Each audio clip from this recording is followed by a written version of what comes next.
संग्रामपुर नाम का एक राज्य था, जहाँ के राजा नटवर सिंह थे। और उसी राज्य में एक संग्रामपुर नाम का गांव था, और वहाँ पर एक बहुत ही गरीब किसान रहता था, जिसका नाम रत्न था, जो कि खेती बाड़ी का काम करके अपना और अपने परिवार का किसी तरह से भरण पोषण कर रहा था। इसकी शादी के बहुत दिन बाद एक लड़का हुआ। लड़का होने पर मजदूर खुश भी था और दुखी भी। ये देखकर उसकी पत्नी उससे पूछती है, क्यों जी, आप इस तरह से अपना चेहरा क्यों बनाए हुए हैं? लड़का होने से आप खुश नहीं हैं क्या?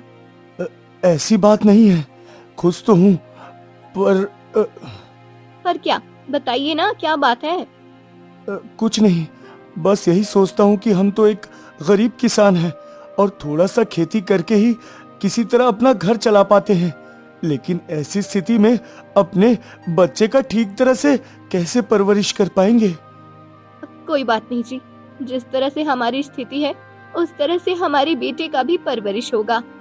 अच्छा ठीक है, बच्चे का ध्यान रखना, हम खेत पर जा रहे हैं। ठीक है जी, उधर से जल्दी आना और अपने बेटे के लिए बाजार से एक झूला लेते आना। हाँ ठीक है, देखते हैं। रतन अपने घर से खेत पर काम करने के लिए चला गया और वहाँ पर रतन के कुछ किसान साथी कहते हैं, अरे भाई देखो देखो, रतन आ गया और बेटा होने की खुशी में हम सबको आज दावत देगा। हाँ हाँ, ये तो खुशी की बात है, दावत तो बनता है भाई। क्यों रतन, कब दावत देने वाले हो भाई? अरे हम छोटे किसान की क्या खुशी और क्या दावत होगी भाई। अरे नहीं भाई, ऐसी बात नहीं है, हम सब तो मजाक कर रहे थे। चलो अपना काम करते हैं। रतन और इसके साथी अपने अपने खेत में काम करने लगते हैं।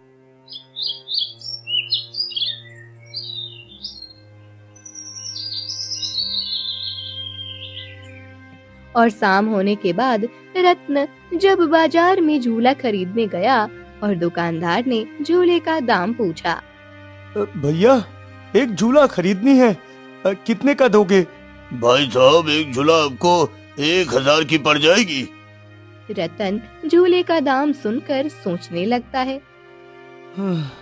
मेरे पास तो सिर्फ 300 रुपए है, ये 1000 का कैसे खरीद पाऊंगा? अरे क्या सोच रहे हो भाई साहब, दे दूं ये झूला? अरे नहीं नहीं भैया, मेरे पास उतना पैसा नहीं है, इसलिए दूसरे दिन आकर ले जाऊंगा। अच्छा ठीक है, कोई बात नहीं। रतन वहाँ से घर आ गया और घर आते ही इसकी पत्नी इससे पूछती है, क्यों जी, झूला नहीं लाए हैं क्या? नहीं, झूला खरीदने के लिए पैसा कम पड़ गया था, इसलिए दूसरे दिन पैसा इकट्ठा करके हम ला लेंगे। कोई बात नहीं जी, हम गरीब के किस्मत में उतना व्यवस्था अपने बच्चे को देना नहीं लिखा है। इसी तरह से धीरे धीरे कई बरस बीत गए और रतन का लड़का बड़ा हो गया। रतन अपने लड़के का नाम सोनू रखा था। एक दिन सोनू बड़ा होकर ये भी अपने पिता की तरह खेती का ही काम करने लगा। फिर एक दिन सुबह का समय था, सोनू अभी घर पर ही था, तभी राजा की हवेली का एक दास सोनू के घर आया। अरे भाई, तुम किसान हो ना? हाँ जी, हम किसान हैं, लेकिन आप कौन हैं? मैं महाराज के महल में काम करने वाला एक दासी हूँ और मैं तुम्हारे पास इसलिए आया हूँ कि हमारे घर पर एक शादी है, इसलिए मुझे तुम्हारे खेत से ताजी सब्जी चाहिए। तभी सोनू की माँ आ गई और दास से कहती है, भाई साहब, क्या आप राजा के महल में काम करते हैं? हाँ बहन जी। भाई साहब, अब मेरे बेटे को भी वहाँ पर काम लगवा दीजिए ना, हम गरीब पर बहुत कृपा होगी। ठीक है बहन जी, हम बात करके बता देंगे। ठीक है भाई साहब, शुक्रिया। दास वहाँ से चला गया। फिर सोनू की माँ सोनू से कहती है, बेटा, अगर हवेली में तुम्हारा काम लग जाएगा तो तुम्हारा जिंदगी बन जाएगा। ठीक है माँ, मुझे देर हो रही है, मैं खेत पर जा रहा हूँ सब्जी तोड़ने। ठीक है बेटा, अपने पापा को खाना खाने के लिए भेजना। हाँ ठीक है माँ। सोनू भी खेत पर चला गया। पिताजी, आप खाना खाने के लिए घर जाइए, बाकी सब्जी हम तोड़ देंगे। ठीक है बेटा, हमें भूख भी लग रही है। हाँ। रतन अपने खेत से घर चला आया और उधर दास मंत्री से सोनू के काम के लिए बात करता है। नमस्ते मंत्री जी। कहो दास, कुछ बात है? जी मंत्री जी, अगर आपकी आज्ञा हो तो मेरे बस्ती का एक गरीब परिवार का लड़का है जो कि महल में दास का काम करना चाहता है। अगर लड़का ईमानदार और मेहनती है तो कल से काम पर उसे लेते आना है। ठीक है मंत्री जी, आपका बहुत फिर अगले दिन दास सोनू के घर जाकर दरवाजे से आवाज लगाता है। ओ रतन भाई, कोई घर पर है? ओ रतन भाई। तभी दास की आवाज सुनकर रतन घर से बाहर आकर पूछता है। जी भाई साहब, कहिए कैसा आना हुआ? कल तुम्हारी पत्नी तुम्हारे बेटे को राजा की हवेली में काम पर रखवाने के लिए बोली थी, इसलिए हम बात करके आज उसे अपने साथ ले जाने के लिए आया हूँ। रतन ये बात सुनकर बहुत खुश होता है और खुश होकर दास से कहता है। महाराज की हवेली में काम दिलवाकर आपने बहुत अच्छा किया भैया। इसके लिए आपका बहुत बहुत धन्यवाद, बहुत बहुत धन्यवाद भैया। फिर रतन अपनी पत्नी को आवाज लगाकर बेटे को भेजने को कहता है। अरे ओ सोनू की माँ, सुनते हो? सोनू की माँ। हाँ सोनू के पापा, मैं अभी आई। रतन की पत्नी आवाज देते हुए बाहर आती है। क्यों, क्या हुआ जी, क्यों चिल्ला रहे हो? अरे भाग्यवान, बहुत खुशी की बात है, हमारे बेटे को राजा की हवेली में काम मिल गया। हाँ बहन, आप बोली थी ना हमसे काम के लिए, तो हम बात कर लिए हैं और आज से ही उसे काम पर चलना है। ठीक है भैया, लेकिन सोनू तो खेत पर गया है, हम अभी बुला कर लाते हैं। हमें यहाँ रुकने पर देर होगा, इसलिए हम जा रहे हैं। आप बिना देर किए वहाँ पर भेज देना उसे। हाँ ठीक है भैया, हम अभी जा रहे हैं उसे बुलाने के लिए। दास वहाँ से चला गया और रतन भी सोनू को बुलाने खेत पर चला गया। सोनू खेत में काम कर रहा है, तभी रतन वहाँ जाकर सोनू से कहता है। अरे सोनू, तू जल्दी से घर जा, और तुम्हें मंत्री जी बुलाने आया है, तुम्हें हवेली जाना है। पर क्यों पिताजी? अरे तुम्हारा काम हवेली में लग गया है, इसलिए तुम जल्दी से जाओ, तुम्हें आज से ही काम पर लगना है। अच्छा ठीक है पिताजी, हम अभी जाते हैं। सोनू वहाँ से बहुत उत्साह के साथ घर आता है और घर जाते ही अपनी माँ से कहता है। माँ, पिताजी ने हवेली में काम लगने की बात कही है, क्या सच है माँ? हाँ हाँ बेटा, मैंने तुम्हारा कपड़ा और भोजन सब तैयार रखा है, जल्दी से खाना खा लो, इसके बाद चले जाओ। नहीं माँ, आज मुझे भूख नहीं है, मैं जल्दी से काम पर जाता हूँ। अरे रुक तो, कम से कम थोड़ा सा भी खा ले। नहीं माँ, भूख नहीं है माँ। सोनू चला जाता है। फिर उसकी माँ हारते हुए अपने आप से कहती है, आज बहुत खुश है मेरा बेटा। उधर सोनू हवेली के पास पहुँचता है तो देखता है हवेली के दरवाजे पर दरबान खड़े होते हैं, लेकिन सोनू उत्साह में ऐसे ही सीधा हवेली में घुसा चला जाता है। तभी दरवाजे पर ही दरबान रोक देते हैं। अरे भाई, ऐसे ही कहाँ बढ़े जा रहे हो? कहीं नहीं भैया, मैं तो संग्रामपुर से आया हूँ और आज से मुझे हवेली में काम मिला है। अच्छा ठीक है, तुम यही ठहरो, मैं अंदर से पूछ कर आता हूँ। हाँ। तभी वो दास वहाँ आ गए जो सोनू के लिए काम की बात किए थे। अरे दरबान साहब, इसे अंदर जाने दो, हमने इसे बात कर कर बुलाया है। अच्छा ठीक है, कोई बात नहीं, इसे ले जाइए। दास ने सोनू को लेकर हवेली के अंदर जाने लगा। फिर अचानक सोनू हवेली को देखते हुए जा रहा था। तभी उसे कुछ याद जैसा आने लगा और अचानक गिर जाता है वो। फिर दास उसे उठाते हुए कहता है। अरे सोनू, कैसे गिर गया? देखकर नहीं चलता क्या? कुछ नहीं काका, ऐसा लगता है कि मैं पहले भी इस हवेली को देख चुका हूँ। लगता है कि तू हवेली को देखकर बावला हो गया है। फिर मंत्री सामने से आ रहा था। तभी दास सोनू से कहता है, वो देखो, मंत्री जी आ रहे हैं। तुम ठीक से रहना और सलाम कर लेना, ठीक है? हाँ ठीक है काका।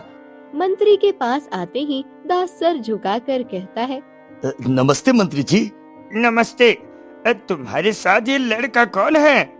मंत्री जी, ये सोनू है। हम इसी को काम के लिए आपसे बोले थे। तभी सोनू भी मंत्री को नमस्ते बोलता है। हाँ, अच्छा सोनू बताओ, पहले क्या करते थे? जी कुछ नहीं, बस अपने पिताजी के साथ खेती बाड़ी का काम करते थे मंत्री जी। ऐसा है तो तुम इसे अपने साथ ही काम पर लगा देना। हाँ जी ठीक है मंत्री जी।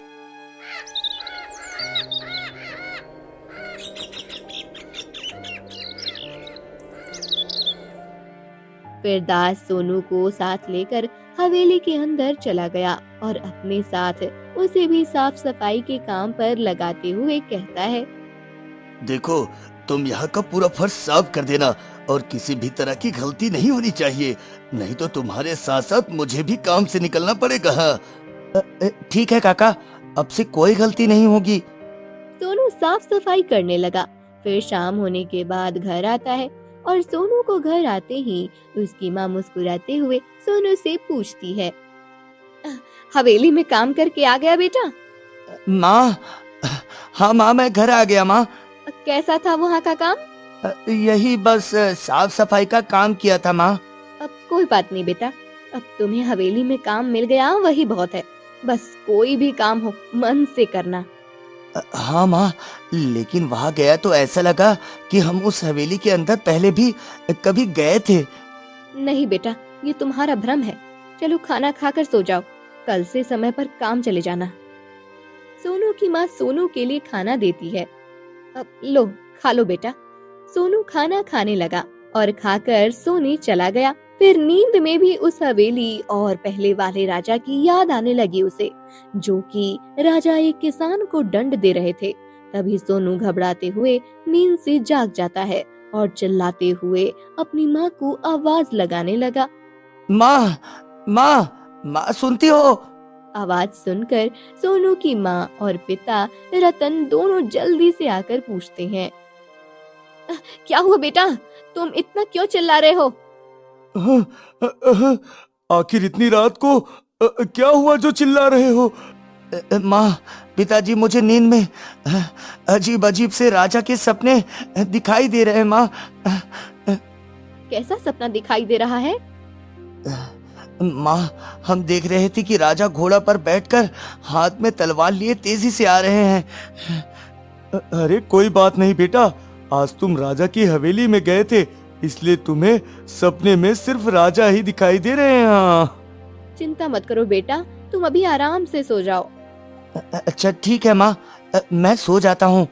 सोनू अपने बिस्तर पर फिर से सो गया और रतन भी और उसकी बीवी भी अपने रूम में सोने के लिए चले जाते हैं। सुबह होते ही चारों तरफ चिड़ियों के बोलने की आवाज सुनाई देने लगी। रतन भी कुदारी लेकर अपनी पत्नी से कहता है, अरे ओ सोनू की माँ, सुनती हो? सोनू की माँ, क्या है जी? हम खेत पर जा रहे हैं, तुम सोनू को समय पर हवेली में भेज देना। हाँ आप चिंता मत करिए, हम सोनू को समय पर भेज देंगे। हाँ अच्छा ठीक है। रतन खेत चला गया। फिर तुरंत ही सोनू भी काम करने हवेली में चला गया। सोनू की माँ सोनू को जाते ही भगवान से प्रार्थना करती है, हे भगवान, मेरे बेटे को ठीक रखना और हर बुरी साया से बचा कर रखना। उधर सोनू हवेली जाकर अपने काम में लग गया, चारों तरफ साफ सफाई करने लगा। तभी सामने से राजा नटवर सिंह आ रहे थे। सोनू उन्हें देखकर चकराकर जमीन पर गिर गया। ये देखकर आसपास काम करते सभी लोग उसके पास आ गए। अरे देखो भाई, क्या हो गया उसको? उसे? क्या हो गया? जल्दी आओ यहाँ। जल्दी से सब यहाँ आओ। सभी आकर सोनू के मुंह पर पानी का छींटा मारने लगते हैं। तब तक राजा नटवर सिंह भी वहाँ तक आ जाते हैं। इधर सोनू को भी होश आ गया, मगर ये अभी कुछ समय पहले जैसा ख्याल में था। राजा आते ही ये सब लोग देखकर पूछने लगे, ये सब क्या हो रहा है और क्या हुआ इसे? महाराज, इसे शायद चक्कर आ गया था। बेटा कैसे हो तुम? तुम्हारे कक्ष में पूरब की ओर एक मणि रखी है, उसे निकलवा लेना। महाराज गुस्सा होकर तलवार निकाल दिए। क्या दोस्त तुम्हारे इतने हिम्मत? महाराज इसे क्षमा कर दीजिए, शायद ये पागल हो गया है, इसे क्षमा कर दीजिए महाराज। इसे जल्दी से यहाँ से लेकर जाओ, फिर कभी ये नजर नहीं आना चाहिए। जी महाराज, मैं अभी लेकर जाता हूँ। दास सोनू को लेकर जाने लगा। फिर राजा नटवर सिंह बहुत गुस्से में अपने दरबार में बैठे थे। दरबार शुरू था, सभी दरबारी वहीं पर थे। तभी राजा को चिंता में देख मंत्री भावपूर्वक पूछता है, क्या बात है महाराज, बहुत चिंता में लग रहे हैं। क्या कहूँ मंत्री, आज अपने महल में काम करने वाले एक दास ने मुझे बेटा कहा और बोला कि मेरे कक्ष के पूरब की ओर एक संदूक में मणि है। महाराज, हमारे सुझाव से उस पागल पर ध्यान नहीं देना चाहिए महाराज। नहीं महाराज, उसे पागल समझकर उसकी बातों को अनदेखा भी करना सही नहीं है। तो क्या करना चाहिए गुरुदेव, आप ही कोई सुझाव बताइए। हमारे समझ से तो महाराज एक बार उस कोने को देखना चाहिए, क्योंकि मेरे योग विद्या से मणि की संकेत आपके कक्ष की तरफ मालूम सा होता है। तो आपके कहने का मतलब महाराज के कक्ष में हमें चलकर देखना चाहिए? हाँ बिल्कुल, एक बार देख लेने में हर्ज क्या है। हाँ अच्छा ठीक है, जब गुरुदेव की यही मर्जी है तो एक बार कक्ष की ओर चलकर देख ही लेते हैं। ठीक है महाराज, अब हमें चलना चाहिए।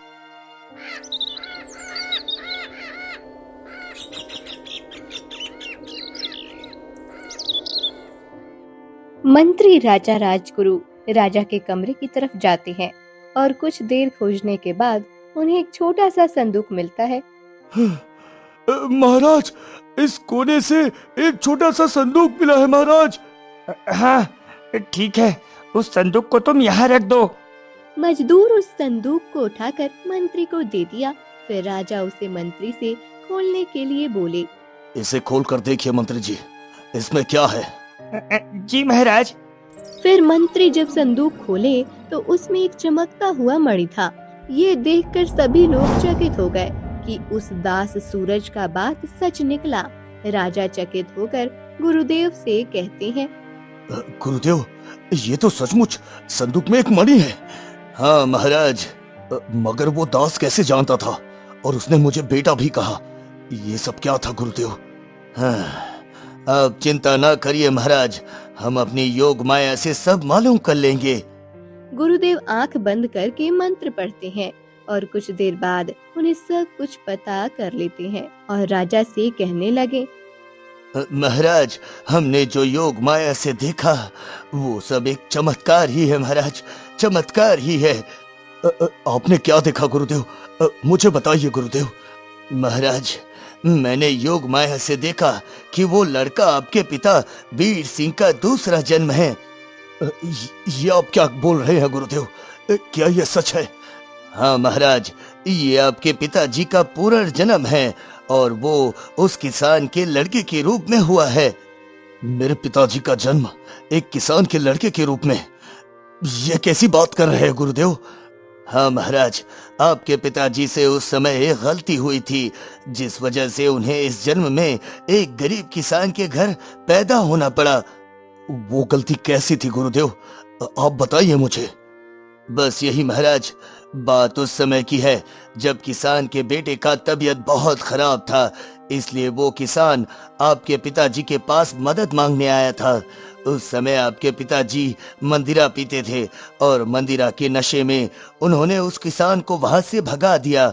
महाराज से मदद ना मिलने की वजह से उस किसान का बेटा मर गया और वो बेटे के मौत के दर्द में आपके पिताजी को श्राप दे दिया कि आप भी गरीब किसान का जन्म लेंगे, तब आपको एक गरीब का दर्द मालूम होगा। इस वजह से ऐसा हुआ है महाराज।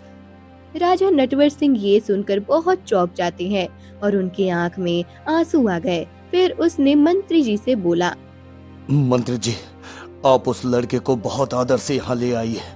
मुझसे भूल हो गई, मैंने अनजाने में न जाने क्या क्या कह दिया। उसे लेकर आइए मंत्री जी। जी महाराज, हम अभी जाते हैं।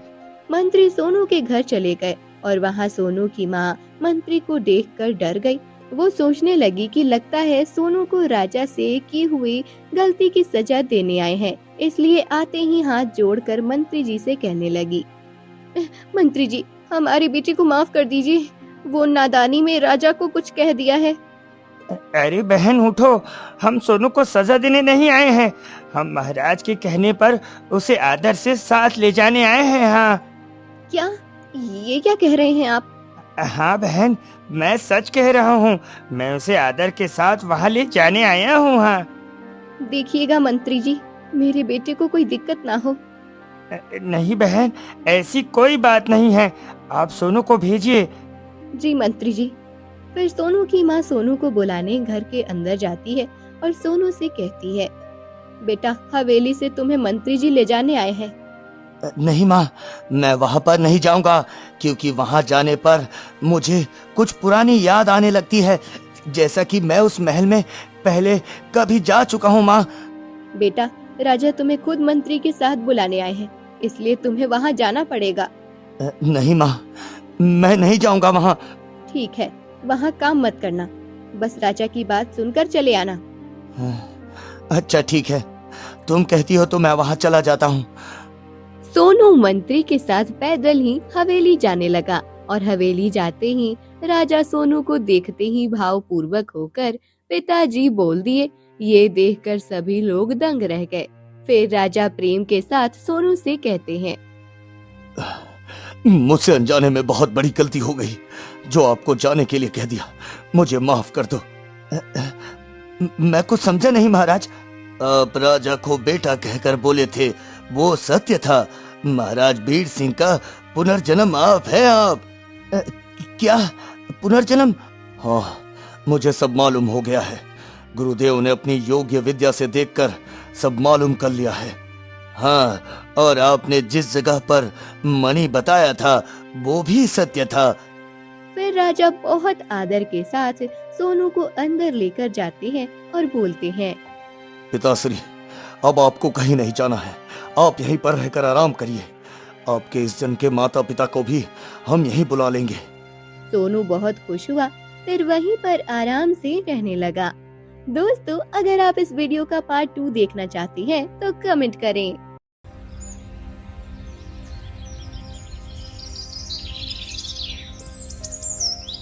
रामू नाम का एक साधारण युवक था जो अपने माता पिता के साथ गांव में रहता था। उसका जीवन कठिनाइयों से भरा था। एक दिन रामू ने अपनी माँ से कहा, माँ, अब मैंने सोच लिया है, अब और यूं खाली हाथ बैठकर तुम्हारी चिंता नहीं देख सकता। मैं दूसरे राज्य में काम करने जा रहा हूँ। हाँ बेटा, पर तू अकेला कैसे रहेगा? ये परदेश की राहें आसान नहीं होती। माँ, हर राह कठिन होती है, पर कोई ना कोई उसे पार करता ही है। मैं भी करूँगा माँ। ठीक है, पर अपना ध्यान रखना।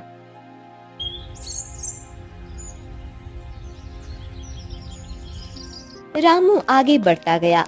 कुछ दूर चलने के बाद वह घना जंगल पार करने लगा। चलते चलते उसकी नजर एक वृद्ध साधु पर पड़ी जो कमजोर और भूखे लग रहे थे। पुत्र, मुझे बहुत भूख लग रही है, क्या तुम मेरी सहायता कर सकती हो? बेटा देखो, वो पेड़ कितना फलदार है, लेकिन मैं बूढ़ा हूँ, ऊपर नहीं चढ़ सकता। क्या तुम मेरे लिए कुछ फल तोड़ सकते हो? हाँ हाँ, क्यों नहीं महाराज, आपकी सेवा करना तो मेरा सौभाग्य है। रामू बिना समय गवाए पेड़ की ओर बढ़ता है और पके हुए फल तोड़ता है। कुछ ही पलों में वह फल लेकर नीचे उतर आता है और साधु के सामने रख देता है। ये लीजिए महाराज, ईश्वर ने चाहा तो ये फल आपकी भूख मिटा देगा। पुत्र, तुमने बिना किसी स्वार्थ के मेरी सहायता की है। तुम्हारी ये भलाई व्यर्थ नहीं जाएगी। मैं तुम्हें 3 शिक्षाएं देता हूँ जो जीवन में तुम्हारी रक्षा करेगी और तुम्हें सच्चा मार्ग दिखाएगी। रामू ने श्रद्धा से सिर झुकाया और ध्यान पूर्वक साधु की बात सुनने लगा। पहला, हमेशा ईमानदारी से काम करना। ईमानदारी से कमाया गया धन ही सच्ची संपत्ति होती है। दूसरा, कभी भी लालच मत करना। लालच इंसान को अंधा बना देता है और उसे विनाश की ओर ले जाता है। और तीसरा, कड़ी मेहनत करते रहना। कभी भी मेहनत करने से पीछे मत हटना, क्योंकि मेहनत का फल अवश्य मिलता है। महाराज, आपकी ये शिक्षाएं मेरी राह का प्रकाश बनेगी। मैं इन्हें कभी नहीं भूलूंगा महाराज। साधु ने रामू को आशीर्वाद दिया। रामू ने उनका चरण स्पर्श किया और आगे बढ़ गया। रामू आगे बढ़ रहा था। रास्ते में उसे एक बाजार मिला जहां लोग खरीदारी में व्यस्त थे। तभी उसकी नजर एक साहूकार पर पड़ी जिसकी बैलगाड़ी कीचड़ में फंस गई थी। बैल जोर लगाने के बावजूद गाड़ी को हिला नहीं पा रहे थे और आसपास खड़े लोग तमाशा देख रहे थे, लेकिन कोई मदद के लिए आगे नहीं आया। अरे भाई, कोई तो मदद करो, ये गाड़ी हिल भी नहीं रही, बैल भी थक गए, कोई है? लोग एक दूसरे की ओर देखते हैं लेकिन कोई कुछ नहीं करता। तभी राजू, जो बाजार से गुजर रहा था, ये देखकर रुक जाता है। साहूकार जी, परेशान मत होइए, मैं आपकी मदद करता हूँ। अरे बेटा, तू, ये काम इतना आसान नहीं है। देख तो, बैल भी हार चुके हैं। अरे कोशिश करने में क्या बुराई है साहूकार जी। जब तक पूरा दम न लगा ले, हार नहीं माननी चाहिए। रामू गाड़ी के पीछे खड़ा हो जाता है। वो अपनी पूरी ताकत लगाता है, कंधे से धक्का देता है। बैल भी उसकी ताकत के साथ जोर लगाते हैं। कुछ देर की मशक्कत के बाद गाड़ी धीरे धीरे हिलने लगती है। है? अरे वाह, हिल रही है। और जोर लगाओ बेटा, और जोर लगाओ। हाँ साहूकार जी, मिलकर मेहनत करेंगे तो कोई भी मुश्किल पार कर सकते हैं। आखिरकार गाड़ी कीचड़ से बाहर आ जाती है। बेटा, तूने तो मुझे बड़ी मुसीबत से बचा लिया। तेरा दिल सच में बहुत बड़ा है, बहुत बड़ा। साहूकार जी, इंसान ही इंसान के काम आता है। अगर हम एक दूसरे की मदद नहीं करेंगे तो कौन करेगा? अरे वाह बेटा, तेरी ये सोच तुझे महान बनाती है। मैं महाराज के महल जा रहा हूँ। तेरी ये कहानी उन्हीं को सुनाऊंगा। शायद वो भी तेरी सच्चाई और नेक दिली को देखकर तुझे कोई अवसर दे। महल? लेकिन साहूकार जी, मैं तो साधारण सा गांव का लड़का हूँ। राजा के दरबार में मेरा क्या काम? अरे बेटा, सच्चे और ईमानदार इंसान की जगह कहीं भी हो सकती है। चल, देखता हूँ तेरा भाग्य तुझे कहाँ ले जाता है। हाँ,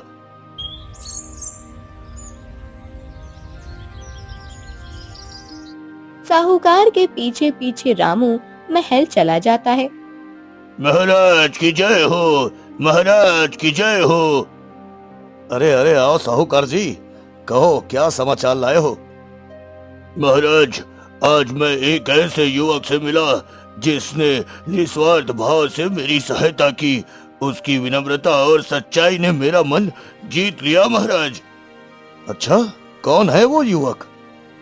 साहूकार इशारा करता है और रामू सामने आता है। प्रणाम महाराज। हाँ, तो क्या नाम है तुम्हारा? महाराज, मेरा नाम रामू है। मैं एक साधारण किसान का बेटा हूँ। अच्छा, तो तुमने साहूकार की मदद क्यों की? क्या तुमने कुछ पाने की चाहत में ऐसा किया है? नहीं नहीं महाराज, मैं बस इंसानियत के नाते मदद करना चाहता था। जब कोई संकट में हो तो मदद करना ही सच्ची मानवता है। हाँ, बिल्कुल सही। सच्चे दिल वाले इंसान ही राज्य की असली पूंजी होते हैं। रामू, मैं तुम्हारी निष्ठा से प्रसन्न हूँ। क्या तुम मेरे महल में काम करना चाहोगे? महाराज, आपके महल में? पर मैं... किसी भी काम की शुरुआत छोटी होती है रामू। मैं तुम्हें महल की रसोई की देखभाल की जिम्मेदारी सौंपता हूँ। धन्यवाद महाराज, मैं पूरी निष्ठा से अपने कर्तव्य का पालन करूंगा महाराज।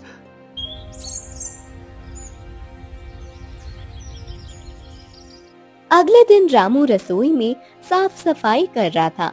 हर चीज चमक रही थी। महल के अन्य सेवक उसकी मेहनत की सराहना कर रहे थे। अरे रामू भाई, तुम तो जैसे इस रसोई को मंदिर बना रहे हो। जब काम को दिल से किया जाए तो हर जगह मंदिर बन जाती है। हाँ, लेकिन इतना काम करते करते थकते नहीं हो क्या? अरे नहीं भाई, मेहनत करने वाला कभी नहीं थकता। मुझे तो इस काम में सुकून मिलता है। हाँ, महल में रामू की मेहनत की चर्चा होने लगती है। राजा तक भी उसकी ईमानदारी की खबर पहुंचती है। मुझे बताया गया है कि महल में एक सेवक है जिसने अपनी निष्ठा और ईमानदारी से सबका दिल जीत लिया है।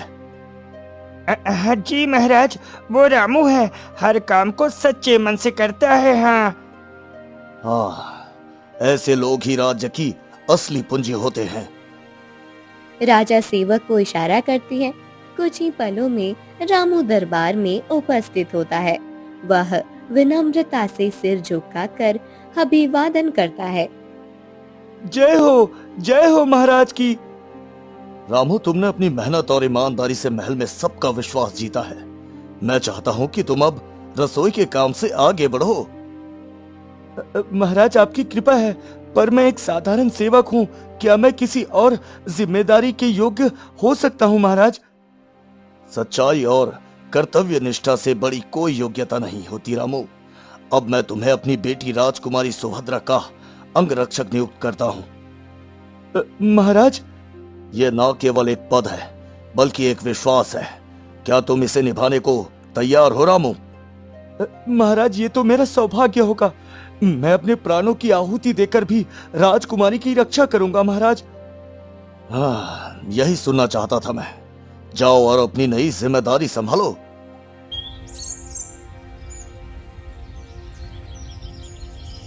महल के बगीचे में राजकुमारी सुभद्रा घूम रही थी, लेकिन मन में एक हलचल थी। तभी रामू वहां पहुंचता है। प्रणाम राजकुमारी जी, महाराज ने आपकी सुरक्षा का दायित्व मुझे सौंपा है। प्रणाम रामू, मैंने तुम्हारे बारे में सुना है। पिताजी तुम्हारी बहुत प्रशंसा करते हैं। ये तो उनका बड़प्पन है राजकुमारी जी। मैं तो बस अपनी जिम्मेदारी निभाने का प्रयास करता हूँ। रामू, मैं चाहती हूँ कि मेरी सुरक्षा में तुम जितना हो सके उतनी सतर्कता बरतो। जब तक मैं जीवित हूँ राजकुमारी जी, आपको कोई संकट छू भी नहीं सकता। हाँ, सुभद्रा हल्की मुस्कान के साथ आगे बढ़ जाती है, लेकिन उनके दिल में एक और राज छुपा था जिसका रामू को अंदाजा नहीं था। राजमहल के पीछे सुभद्रा धीरे धीरे कदम बढ़ाती है। तभी एक साया झाड़ियों के पीछे से निकलता है। वह है राजकुमार विक्रम।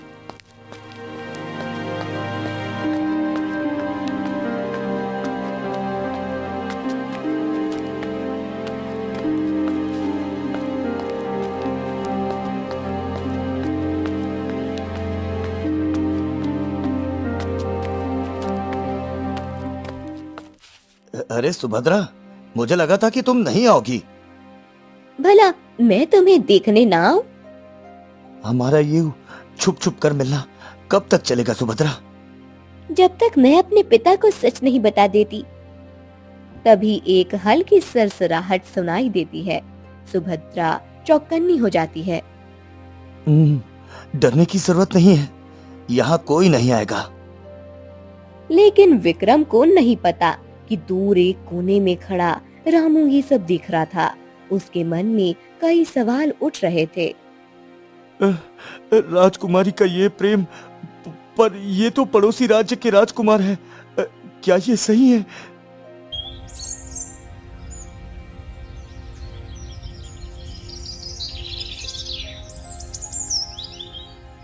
फिर अगले दिन रामू राजकुमारी सुभद्रा से मिलने उसके कक्ष में जाता है। अंदर आओ। रामू सिर झुकाए हुए प्रवेश करता है।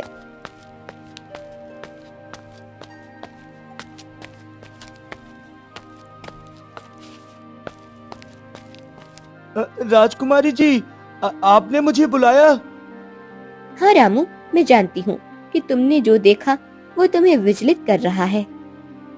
राजकुमारी जी, मेरा कर्तव्य है कि आपकी सेवा और रक्षा करूं, पर तुम सोच रहे हो कि मेरा प्रेम किसी राजनीतिक छल का हिस्सा हो सकता है ना? मेरा ऐसा कहने का साहस नहीं है राजकुमारी जी, पर मैं चिंतित हूँ। विक्रम पड़ोसी राज्य के राजकुमार है, और तुम सोचते हो कि मैं अपने पिता और राज्य के विरुद्ध कोई भूल करूंगी? मैं नहीं चाहता कि आपकी खुशी के कारण राज्य को कोई कष्ट हो राजकुमारी जी। रामू, मेरे जीवन के निर्णय मेरे अपने हैं। मैंने तय कर लिया है कि मैं विक्रम से ही विवाह करूंगी। पर राजकुमारी, यह कोई अनुरोध नहीं है रामू, ये मेरा आदेश है। जो कुछ तुमने देखा है उसे भूल जाओ। लेकिन यदि महाराज को ये बात पता चली तो? उन्हें ये बात कभी पता नहीं चलेगी रामू, और अगर तुमने कुछ कहा तो तुम्हें इसकी भारी कीमत चुकानी पड़ेगी। वो सिर झुकाकर धीरे धीरे पीछे हटता है। मैं क्या करूं? सत्य बताऊं या मौन रहूं? पर क्या चुप रहना सही होगा? अगर विक्रम के इरादे गलत हुए तो? फिर कुछ देर सोचता है और कहता है, मेरी निष्ठा राजकुमारी के प्रति है, पर मेरी आत्मा इस मौन को स्वीकार नहीं कर सकती। विक्रम शत्रु राज्य का राजकुमार है। यदि उसका उद्देश्य राज्य को क्षति पहुंचाना हुआ तो नहीं, मैं अपने राजा को अंधकार में नहीं रख सकता। सत्य बताना ही मेरा कर्तव्य है। हाँ,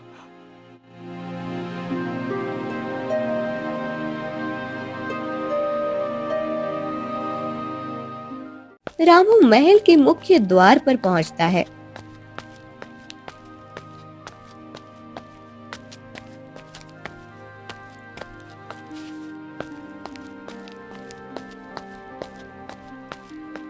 अरे रामू भाई, इतनी रात गए कहाँ जा रहे हो?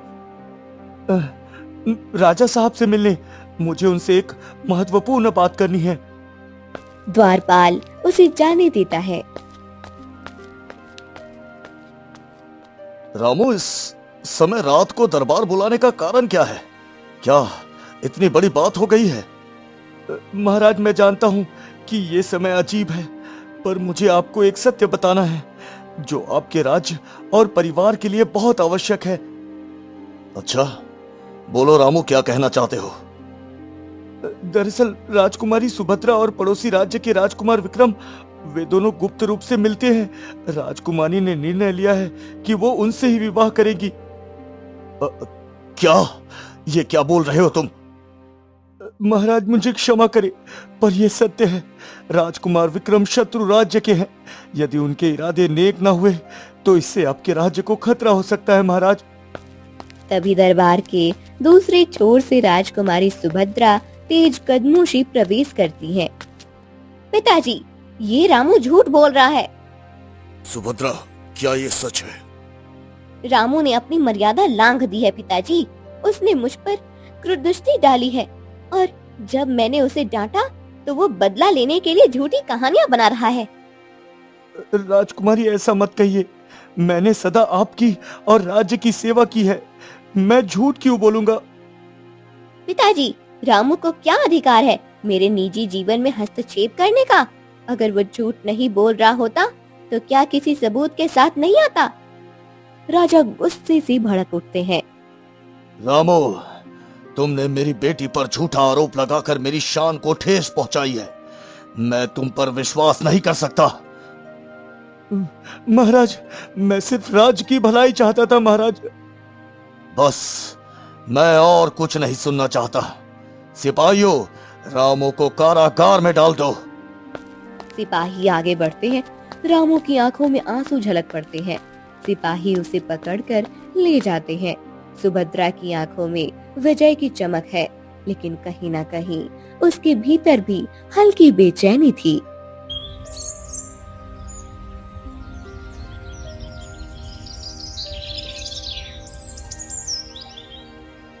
रामू को कैद में डाल दिया गया, लेकिन जब तक वो जीवित है मेरा डर खत्म नहीं होगा। अगर किसी तरह वो राजा तक अपनी सच्चाई पहुंचा दे तो। तभी पर्दे के पीछे से एक कुटिल आवाज गूंजती है। तुम चाहती हो कि वो हमेशा के लिए तुम्हारी राह से हट जाए। सुभद्रा चौंक कर पीछे देखती है। सामने काले वस्त्रों में लिपटी एक जादूगरनी खड़ी थी। तुम कौन हो?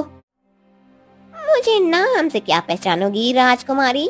जान लो, मैं वो हूँ जो किसी को भी अंधकार में डुबो सकती हूँ। अगर तुम चाहो तो रामू को सदा के लिए अंधा कर सकती हूँ। अंधा? हाँ, नजरें ही तो सत्य देखती हैं। जब नजरें ही ना होंगी तो सत्य भी अदृश्य हो जाएगा। पर इसके बदले तुम मुझसे क्या चाहती हो? हर काले जादू की एक कीमत होती है राजकुमारी। तुम्हें अपनी सबसे कीमती वस्तु मुझे देनी होगी। सबसे कीमती वस्तु? वह धीरे धीरे अपनी उंगली में चमकती एक सुंदर हीरे की अंगूठी को देखती है। ये अंगूठी उसकी माँ की आखिरी निशानी है, जिसमें पूरे महल की शक्ति समाई हुई है। सुभद्रा की आंखों में दुविधा है, लेकिन उसका डर उसे कमजोर बना देता है। ठीक है, मैं अपनी माँ की दी हुई ये अंगूठी तुम्हें दूंगी। बस रामू को हमेशा के लिए अंधा कर दो। बहुत जल्द राजकुमारी, बहुत जल्द तुम्हारी इच्छा पूरी होगी। जादूगरनी गायब हो जाती है। जादूगरनी ने रामू पर जादू किया और वह अंधा हो गया।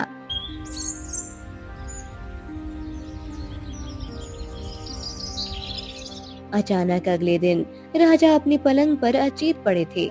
उनके चेहरे का रंग काला पड़ चुका था और सीने पर रहस्यमयी काले निशान उभर आए थे। महल में हाहाकार मच गया। महाराज की हालत गंभीर है। शरीर पर ये काले निशान किसी साधारण बीमारी का संकेत नहीं है। हे देव, ये क्या अनर्थ हो गया? किसकी बुरी नजर लग गई मेरे पिताजी को? हमने राज्य भर के वैद्य को बुलाया है राजकुमारी, लेकिन कोई भी इसका कारण नहीं समझा पा रहा है। तभी दरबार में एक साधु प्रवेश करता है। उसकी लंबी जटा और शांत आंखों में गहरा ज्ञान समाया हुआ था। सभी उनकी ओर देखते हैं। ये कोई साधारण बीमारी नहीं है, ये तो काले जादू का प्रभाव है। सभी चौंक जाते हैं। काला जादू?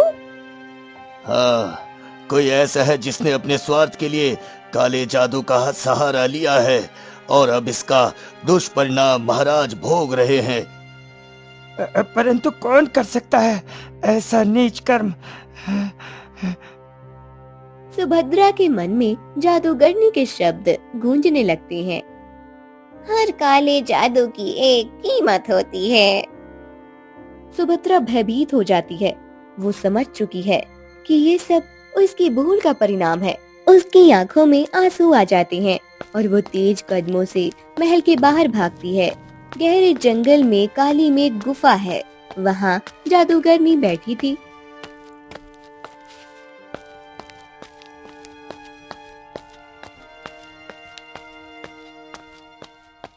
जादूगरनी, मुझे तुम्हारी जरूरत है। राजकुमारी, तुम्हारी इच्छा तो पूरी हो गई है ना?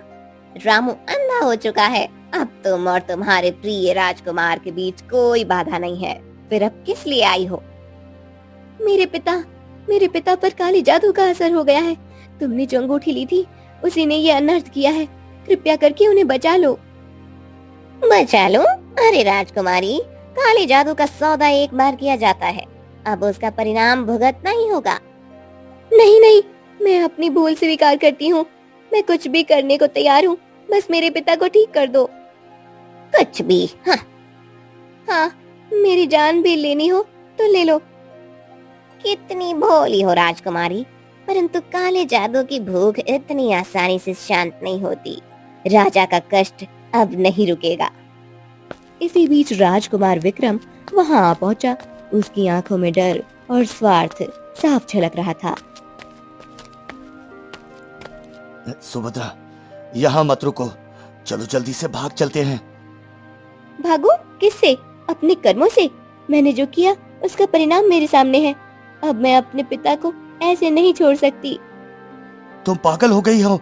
ये सब तुम्हारी गलती थी, लेकिन अब इसका सामना करने का कोई फायदा नहीं। मैं तो बस तुम्हें बचाने आया हूँ।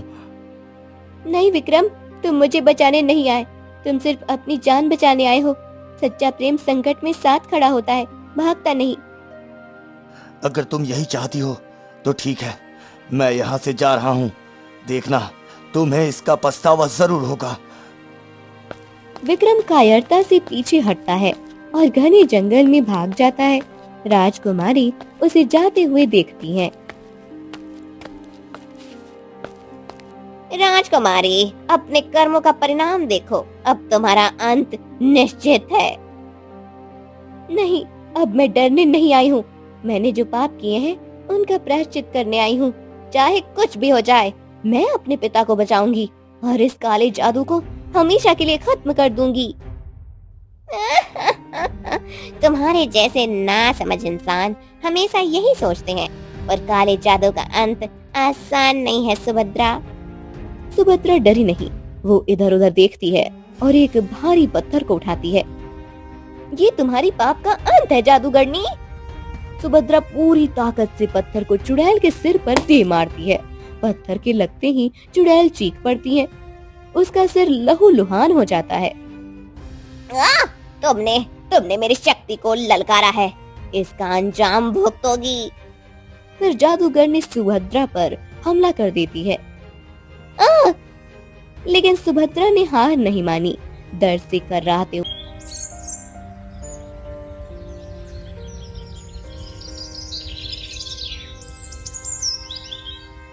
अगले दिन राजमहल में सन्नाटा छाया हुआ था। राजा सिंहासन पर बैठे थे। सिपाही, रामू को कारागार से यहाँ लाया जाए। महाराज, क्या आप सुनिश्चित हैं महाराज? हाँ, मैं सुनिश्चित हूँ। मंत्री सुभद्रा ने जाते जाते अपनी गलती स्वीकार की।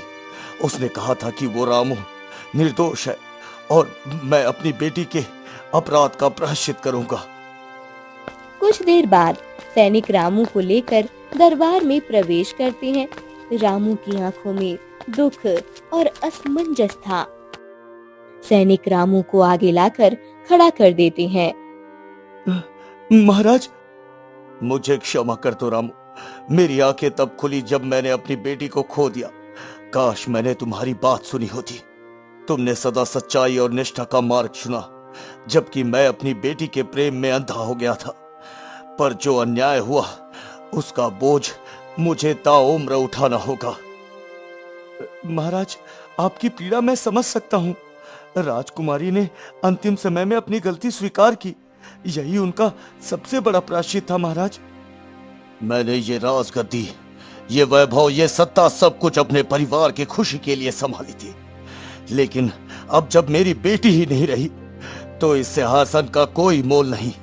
अब मेरा कर्तव्य पूर्ण हुआ। इस महल में मेरा मन नहीं लगता। मैं अपने अपराधों का प्रायश्चित करने जा रहा हूं मैं। महाराज, आप क्या कहना चाहते हैं महाराज? मैं संन्यास लूंगा। अब समय आ गया है कि मैं शांति की खोज में निकलूं। रामू, अब ये राज्य तुम्हारी देखभाल में रहेगा। महाराज, मैं योग्य नहीं हूँ महाराज। नहीं रामू, तुमसे अधिक योग्य कोई नहीं। तुमने अपनी सच्चाई और निष्ठा से सिद्ध कर दिया है कि राज्य चलाने के लिए केवल बुद्धि नहीं, बल्कि एक सच्चे हृदय की भी आवश्यकता होती है। महाराज, मैं आपके विश्वास को कभी टूटने नहीं दूंगा। मैं सदैव अपनी प्रजा की भलाई के लिए कार्य करूंगा महाराज। महाराज, क्या हम आपको रोक नहीं सकते महाराज? नहीं मंत्री जी, कुछ यात्राएं अकेली ही करनी होती है।